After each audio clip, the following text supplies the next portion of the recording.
ایک بادشاہ بہت عیاش اور حسن پرست تھا۔ اس کا حرم خوبصورت لڑکیوں سے بھرا رہتا تھا۔ جس لڑکی پر اس کا دل آ جاتا وہ اسی شام اس کے بستر پر پہنچا دی جاتی تھی۔ بادشاہ کا وزیر بہت سمجھدار اور مخلص آدمی تھا۔ ہر کام میں بادشاہ اس کی رائے کو اہمیت دیتا اور ہر مہم میں اس کو ساتھ شریک رکھتا تھا۔ ایک دن محل میں دعوت عام چل رہی تھی۔ سب وزیر مشیر اپنی بیگمات کے ساتھ تشریف لائے تھے۔ بادشاہ کی نظر وزیر کی خوبصورت بیوی پر پڑی۔ اتنی حسین عورت تو اس کے حرم میں بھی نہیں تھی جتنی حسین اس کے وزیر کی بیوی تھی۔ حسب معمول بادشاہ کی رال ٹپک پڑی، لیکن مسئلہ یہ تھا اس بار سامنے کوئی عام عورت نہیں بلکہ اس کے عزیز وزیر کی بیوی اور عزت تھی۔ ساری رات وہ سو نہیں سکا اور وزیر کی بیوی کے بارے میں سوچتا رہا کہ کیا کرنا ہے۔ اس کو کوئی راستہ نظر نہیں آ رہا تھا۔ آخر کار اس کے دماغ نے ایک منصوبہ بنا ہی لیا۔ صبح ہوئی تو بادشاہ نے وزیر کو دربار میں طلب کیا اور اس کو خط دے کر کہا کہ یہ خط فلاں ملک کے بادشاہ تک پہنچانا ہے، لیکن یہ خط تم خود لے کر جاؤ گے۔ اتنے خفیہ خط کے لیے تمہارے علاوہ میں کسی اور پر بھروسہ نہیں کر سکتا۔ وزیر نے ہمیشہ کی طرح بادشاہ سے کہا کہ بادشاہ سلامت کے حکم کی تعمیل ہوگی۔ آپ کا خط خود میں حفاظت سے پہنچا کر آؤں گا۔ اگلی صبح وہ سو کر اٹھا اور اپنی بیوی سے مل کر ایک لمبے سفر پر روانہ ہو گیا۔ بادشاہ کو جب اطمینان ہو گیا کہ وزیر سفر پر نکل چکا ہے تو وہ محل سے نکلا اور ٹہلتا ٹہلتا وزیر کے گھر جا پہنچا اور دروازے پر دستک دیے بغیر اندر داخل ہو گیا۔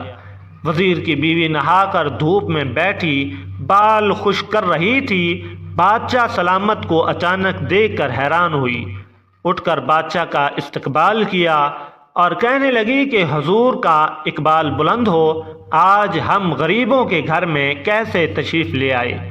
آپ بادشاہ کہنے لگا کہ میں سیر کرتا کرتا ادھر کو آ گیا، سوچا کہ تم اپنے شوہر کے بنا گھر میں اکیلی ہوگی، تم سے پوچھوں کسی چیز کی ضرورت تو نہیں، اور تمہارا خیال رکھنا ہماری یعنی کہ ریاست کی ذمہ داری ہے۔ بادشاہ کی تواضع کی گئی۔ بادشاہ مطلب کی بات پر آ ہی گیا، اس کے حسن کی تعریفیں شروع کر دیں اور کہنے لگا کہ تم جیسی حسین عورت میں نے آج تک نہیں دیکھی۔ وزیر کی بیوی سمجھدار تھی، اس کو پہلے ہی شک ہو گیا تھا کہ بادشاہ نے جان بوجھ کر میرے شوہر کو دور دراز کے ملک میں بھیجا ہے تاکہ اس کی غیر موجودگی میں مجھے اپنے جال میں پھنسا سکے۔ وہ بولی کہ حضور، شیر جنگل کا بادشاہ ہوتا ہے، اس کو زیب نہیں دیتا کہ وہ مردار کھائے اور گندگی میں منہ مارے۔ جب حکمران خود لٹیرے بن جائیں گے تو عوام انصاف لینے کس کے پاس جائے گی، کس در کو اپنائے گی؟ جھوٹے برتن میں منہ مارنا بادشاہ سلامت کی شان کے خلاف ہلا۔ وزیر کی بیوی کے منہ سے ایسی دانش مندانہ باتیں سن کر بادشاہ کو اپنی حرکت پر شدید افسوس ہوا۔ وہ اٹھا اور باہر نکل گیا۔ دوسری طرف وزیر جب تھوڑا آگے گیا تو اس کو یاد آیا کہ بادشاہ کا خط میں گھر میں ایک تکیے کے نیچے ہی بھول آیا ہوں۔ اس نے گھوڑا واپس موڑا اور خط لینے گھر روانہ ہو گیا۔ وہ گھر کے قریب آیا تو اس نے عجیب و غریب ایک منظر دیکھا۔ بادشاہ اس کے گھر سے نکل رہا تھا۔ وہ فوراً سمجھ گیا کہ بادشاہ نے اس سے کیا کھیل کھیلا ہے۔ اس نے اپنی بیوی سے کہا کہ اپنا سامان اٹھا لے، میں تم کو تمہاری ماں کے گھر چھوڑ کر سفر پر نکلوں گا۔ چنانچہ وزیر نے اپنی بیوی کو اس کے گھر چھوڑا اور خط لے کر سفر پر روانہ ہو گیا۔ ایک مہینے بعد وزیر خط کا جواب لے کر واپس آ گیا اور معمول کے مطابق دربار میں اپنے فرائض سر انجام دینے لگا۔ مہینے گزر گئے تھے لیکن وہ اپنی بیوی کو لینے سسرال نہیں گیا تھا۔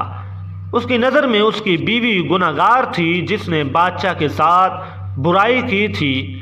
دوسری طرف بادشاہ کے علم میں بھی یہ بات آ گئی تھی کہ وزیر نے اپنی بیوی سے علیحدگی رکھی ہوئی ہے۔ ایک دن بادشاہ نے وزیر کو طلب کیا اور پوچھا کہ معلوم ہوتا ہے کہ تم نے بہت عرصے سے اپنی بیوی سے کوئی رابطہ نہیں رکھا۔ وزیر نے کہا، بادشاہ سلامت، جب برتن جھوٹا ہو جائے اور کوئی دوسرا آپ کی غیر موجودگی میں اس کو استعمال کر لے تو اس برتن میں کھانا اب اچھا نہیں لگتا۔ بادشاہ فوراً بات کی تہ تک پہنچ گیا۔ وہ سمجھ چکا تھا کہ وزیر کو میری اس حرکت کا پتہ چل گیا ہوگا، اس لیے اس نے اپنی بیوی کو گھر سے نکال دیا ہے۔ تو وہ وزیر سے کہنے لگا کہ کچھ برتن ایسے پاک ہوتے ہیں کہ ان کو کوئی چاہ کر بھی گندا نہیں کر سکتا۔ یہ لوگ اپنے مالک کی غیر موجودگی میں کسی غیر کے ہاتھوں اپنا دامن کبھی آلودہ نہیں کرتے، اس لیے ایسے لوگوں کے لیے دل میں کبھی غلط فہمی نہ رکھو۔ عقل مند وزیر اشارہ سمجھ گیا کہ اس نے کوشش ضرور کی تھی لیکن میری بیوی نے اپنا دامن آلودہ ہونے نہیں دیا۔ وہ اسی دن سسرال گیا اور اپنی بیوی کو گھر لے آیا۔ اس طرح تینوں کی سمجھداری سے ایک گھر اجڑنے سے بھی بچ گیا اور سب کے آپس کے تعلقات بھی متاثر نہیں ہوئے۔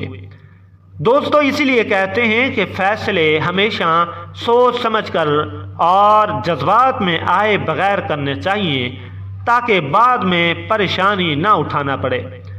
جی تو معزز دوستو، یہ تھی آج کی اصلاحی بھری کہانی۔